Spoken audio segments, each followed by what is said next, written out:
क्योंकि आजकल गर्मी का मौसम है और गर्मी की वजह से छोटे छोटे दाने निकलना शुरू हो जाते हैं जिस्म के ऊपर। अस्सलाम वालेकुम वरहमतुल्लाहि वबरकातुहू। उम्मीद है कि आप सब खैर आफियत से होंगे। मैं हकीम अनस हमीद एक न्यू वीडियो के साथ आपकी खिदमत में हाजिर हुआ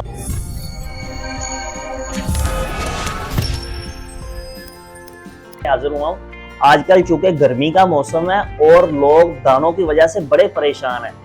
पहले पित्त निकली है अब, लेकिन मौसम बरसात का हो गया है, ठीक है। बरसात की वजह से अब पित्त तो लोगों को नहीं निकल रही, लेकिन दाने निकल रहे हैं, खारिश हो रही है। तो उसके लिए आपने क्या करना है, उसके लिए तेज मसाला जात वाली चीज़ों से परहेज करना है, जिसके अंदर फास्ट फूड शामिल है, बिरयानी शामिल है, ज़्यादा गोश्त का इस्तेमाल, ये बिल्कुल बंद कर देना। तो इस्तेमाल क्या करना, आपने शरबत बजूरी सुबह शाम ताज़ा पानी में इस्तेमाल करें। इंशाल्लाह ये गर्मी की वजह से जो दाने निकल रहे हैं ये बिल्कुल ठीक हो। जज़ाकुमुल्लाहु खैर।